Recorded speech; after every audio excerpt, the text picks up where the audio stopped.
Guys welcome to my channel. मी प्राची. जर तुम्ही चॅनलवर नवीन असाल तर हाय, मी वेगवेगळ्या विषयांवरती व्हिडिओज घेऊन येत असते, जसं की फॅशन, ब्युटी, लाईफस्टाईल, मेकअप आणि ट्रॅव्हल. तुम्हाला जर या कॉन्टेंटमध्ये थोडासा जरी इंटरेस्ट असेल तर प्लीज चॅनलला लाईक करा, शेअर करा आणि सबस्क्राईब करायला विसरू नका. सो आज मी घेऊन आली आहे एक नवीन video. So yes, I am pregnant. So मी प्रेग्नेंट आहे आणि थ्रू आउट माय प्रेग्नन्सी मी छोटे मोठे काही व्हिडिओज बनवायचा विचार केलाय. सो एक प्रेग्नन्सी सिरीज आपण त्याला म्हणू शकतो. सो त्यातला हा फर्स्ट व्हिडिओ असेल मे बी. सो हा जो व्हिडिओ आहे तो आहे स्किन केअरसाठी. सो माझं प्रेग्नन्सी स्किन केअर रुटीन काय होतं, कसं आहे ते मी तुमच्यासोबत शेअर करते. थ्रूआउट माय प्रेग्नन्सी मी ऑफिसला जात होते. सो ऑफिसला जात होती त्याच्यामुळे सकाळी मी उठून स्किन केअर करायची आणि प्रेग्नन्सीमध्ये स्किन केअर करणं खूप डिफिकल्ट असतं, कारण खूप सारे रिस्ट्रिक्शन्स येतात तुम्हाला. ऑलरेडी तुमची हार्मोन्स लेवल खूप अप अँड डाऊन होत असतात. सो तुम्ही पहिली गोष्ट म्हणजे रेटेनॉल बिलकुल सुद्धा वापरू शकत नाही तुमच्या स्किन केअरमध्ये. आणि तुम्ही हायलुरोनिक ऍसिड वापरू शकता, ग्लायकोलिक ऍसिड आणि सॅलिसिलिक ऍसिड मिनिमम क्वांटिटीमध्ये वापरू शकता. बट मी माझ्या जर्नीमध्ये मी माझ्या प्रेग्नन्सी जर्नीमध्ये सगळ्या गोष्टी अवॉइड केल्या होत्या. खूप बेसिक आणि मिनिमल माझं स्किन केअर रुटीन मी फॉलो करत होती. माझे 2-3 फेस वॉश होते फेवरेट, जसं की डर्माकोचं सॅलिसिलिक ऍसिडचं फेस वॉश, जे माझं प्रचंड फेवरेट आहे, ऑल टाइम फेवरेट आहे. पण मी ते माझ्या प्रेग्नन्सीच्या जर्नीमध्ये नव्हतं वापरलं. सो त्याच्यासाठी सगळ्यात पहिली जी स्टेप होती आपली ती होती क्लिन्झिंग. सो ते फेस वॉश बाजूला ठेवून मी 2 फेस वॉशचे ऑप्शन तुम्हाला आज देणार आहे, जे मी यूज करत होते माझ्या प्रेग्नन्सीमध्ये. पहिला जो ऑप्शन आहे तो आहे हिमालयाचा नीम फेस वॉश. हा युनिव्हर्सल फेस वॉश आहे. मी कुठलाही फेस वॉश वापरत असले तरी हा फेस वॉश माझ्या बॅगेमध्ये किंवा माझ्या कबर्डमध्ये असायलाच हवा, त्याशिवाय मला अनइझी फील होतं. आणि बेस्ट फेस वॉश आहे हा. आणि ह्याला कुठलेही केमिकल्स नाहीयेत, कुठलाही एक्सपोल्युटर नाहीये ह्याच्यामध्ये. टर्मरिक आणि नीम असे एक छान आयुर्वेदिक फेस वॉश आहे हे. थ्रू आउट माझ्या प्रेग्नन्सीची जी स्किन केअर रुटीन आहे ते सगळं मी आयुर्वेदिक वापरायचा प्रयत्न केला होता. सो असं नाहीये की ह्याच्यात अजिबातच काही केमिकल्स नसतील. ऑब्व्हियसली प्रिझर्वेशनसाठी ती लोक काही ना काहीतरी वापरत असतील, पण कुठल्याही केमिकल्सचा उपयोग मी केलेला नाहीये किंवा कुठलेही ऍसिड्स मी वापरले नव्हते माझ्या पूर्ण थ्रू आउट जर्नीमध्ये. आणि दुसरी गोष्ट म्हणजे प्रेग्नन्सीमध्ये ना ऑलरेडी तुमची स्किन खूप छान ग्लो करते, नॅचरली ग्लो करते. सो तुम्हाला काही वेगळं लावायची गरज नाही लागत. माझ्या बाबतीत तरी असं झालं होतं. प्रत्येकाचा जो अनुभव आहे तो कम्प्लिटली वेगळा असतो. सो क्लिन्झिंगवर येऊयात आपण. हिमालयाचं हे क्लिन्झिंगचं नीम फेस वॉश मी वापरत होते. सो सेकंड ऑप्शन मी तुम्हाला जो देणार आहे तो आहे निव्हियाचं हे फेस वॉश. ही छोटीशी बॉटल येते आणि माझ्याकडे जो व्हेरियंट आहे तो आहे मिल्क डिलाइट सॅफ्रन, ज्याच्यामध्ये केसर आहे आणि नॉर्मल स्किनसाठी आहे, क्लिन्झिंग आणि ब्राईटनिंगसाठी. आणि ह्याच्यातही कुठलेही हार्श केमिकल्स वगैरे यूज केलेले नाहीयेत किंवा कुठलेही ऍक्टिव्ह इन्ग्रेडियंट्स नाहीयेत. सो ज्याच्यामुळे तुम्हाला हार्मोनल इम्बॅलन्स वगैरे होईल असं काही प्रकार नाही. सो हे बेसिक 2 फेस वॉश आहेत ते मी वापरते माझ्या प्रेग्नन्सी जर्नीमध्ये. ऑलरेडी माझं फेस वॉश करून आली आहे. ह्याच्यानंतरची जी स्टेप आहे ती आहे आयसिंग. येस, मी माझ्या चेहऱ्याला बर्फ लावते. का लावते? कारण बर्फ लावल्याने खूप जास्त फरक मला माझ्या स्किन केअरच्या पूर्ण जर्नीमध्ये दिसला होता. सो त्याच्यासाठी मी कधी कधी 2 दिवसातून एकदा, कधी कधी जर जमलं तर रोज किंवा 3 दिवस आड करून एकदा वगैरे, किंवा सकाळी नाही जमलं तर संध्याकाळी, असं मी जो आपला आईस असतो तो रोल करून घेतेच माझ्या स्किनवरती. ह्याच्याने हे रोल ऑन मागवलं होतं मी अमेझॉनवरनं. ह्याच्यामुळे तुमची जी प्रोसेस आहे आयसिंगची ती खूप इझी होऊन जाते आणि इन्स्टंटली तुमचा जो फेस आहे ना तो एकदम थंड, शांत आणि एकदम काम वाटतं तुम्हाला. सो मी रोज सकाळी छान असं माझ्या फेसवरती मसाज करून घेते.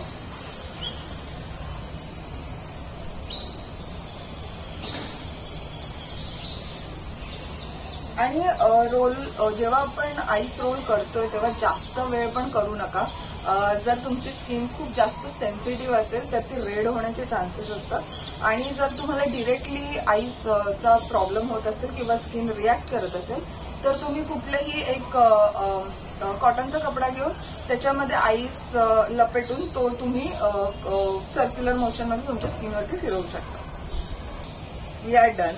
सो जास्त नाही, थोडाच वेळ मी ही प्रोसेस फॉलो करते. तर त्याच्यानंतर छान तुमचा जो चेहरा आहे तो कोरडा करून घ्यायचा आहे.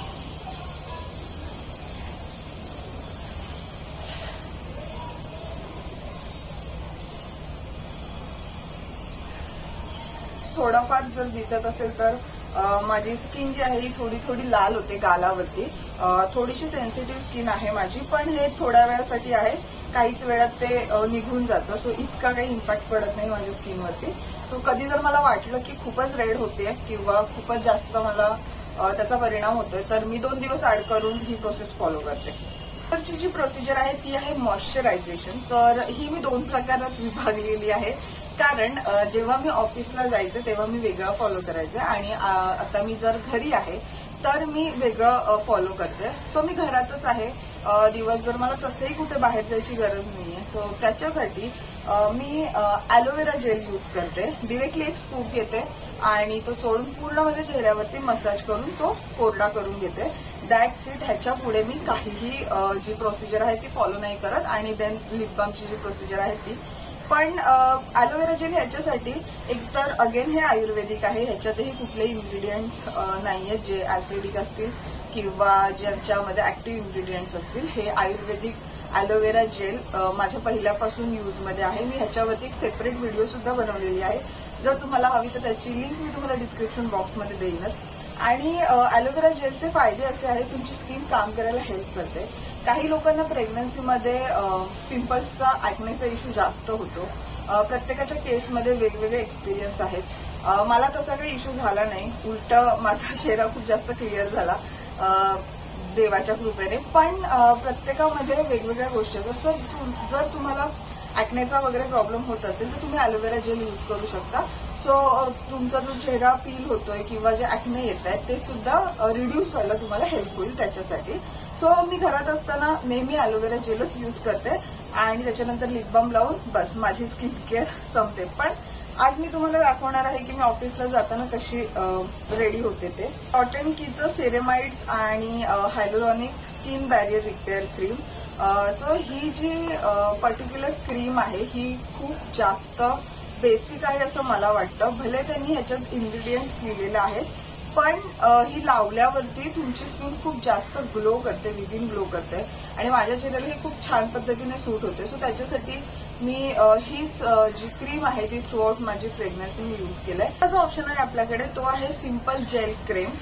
ते सुद्धा तुम्ही यूज करू शकता. तो सध्या मला माझी जेल क्रीम मिळत नाहीये, पण त्याचा जो फोटो आहे तो मी तुम्हाला स्क्रीनवरती मेन्शन करीन. सो तुम्हाला एक आयडिया येऊन जाईल. हा सुद्धा एक बेसिक क्रीम आहे ही. तुम्हाला बिलकुल सुद्धा ह्याच्यात कुठल्याही प्रकारचे ऍक्टिव्ह इन्ग्रेडियंट सापडणार नाही. जर तुम्हाला अगदीच सेफेस्ट साईडला जायचं असेल तर तुम्ही तो हे वाला जे मॉइश्चरायझर आहे ते वापरू शकता. सो मी सध्या यूज करते डॉट अँड कीचं. हे किंवा ते दोन्ही मी अल्टरनेटिव्ह यूज करते.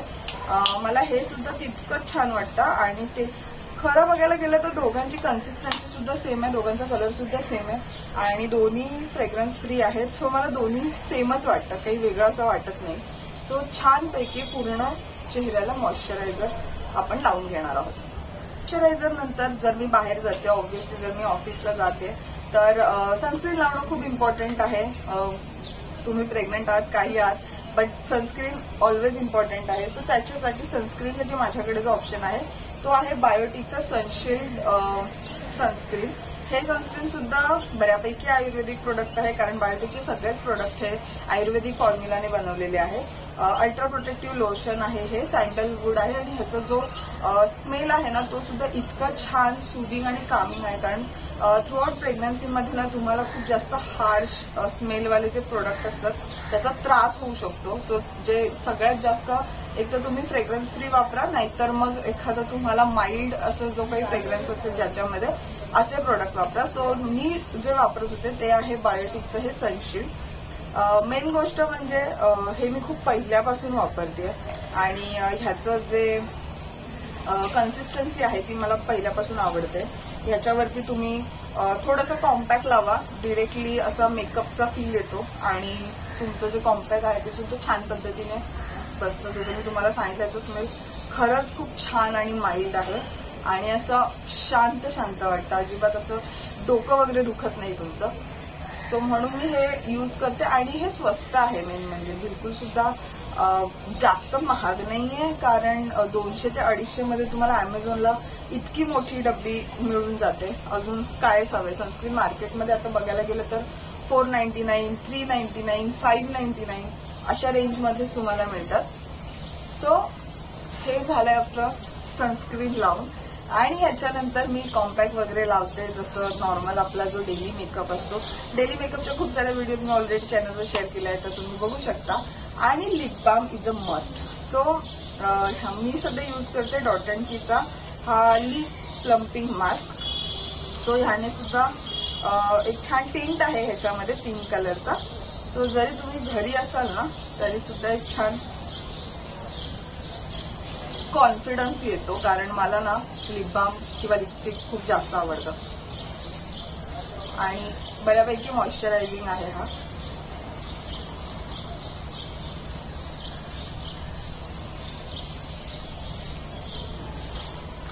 Yes, we are done. So हे झालं माझं स्किन केअर रुटीन. ह्याच्यात मी तुम्हाला कुठल्याही प्रकारचं मेकअप वगैरे नाही दाखवणार आहे. माझं एक बेसिक आयुर्वेदिक म्हणाल तरी सुद्धा चालेल, एक basic natural skin care routine जे मी माझ्या थ्रू आउट प्रेग्नन्सी जर्नीमध्ये यूज केलं. आणि मीही तुम्हाला सजेस्ट करीन की जितकं ऍक्टिव्ह इन्ग्रेडियंट्स टाळता येतील तेवढे टाळा. त्यात पहिलं म्हणजे ट्रेटेनॉइड्स, ते तर तुम्हाला टाळायलाच पाहिजे. त्याच्यानंतर तुम्ही जे काही आपले ऍक्टिव्ह इन्ग्रेडियंट्स असतात ते हार्श क्वांटिटीमध्ये बिलकुल सुद्धा वापरू नका. जितकं सिंपल ठेवता येईल, जितकं नॅचरल ठेवता येईल तितकं चांगलं तुमच्यासाठी आणि तुमच्या बेबीसाठी. सो हे होतं माझं skin care routine. I hope तुम्हाला ही व्हिडिओ आवडली असेल तर लाईक, शेअर आणि सबस्क्राईब करायला विसरू नका. आणि व्हिडिओ शेवटपर्यंत पाहिल्याबद्दल तुमचे खूप खूप आभार. भेटूया आपल्या नेक्स्ट व्हिडिओमध्ये. तोपर्यंत बाय.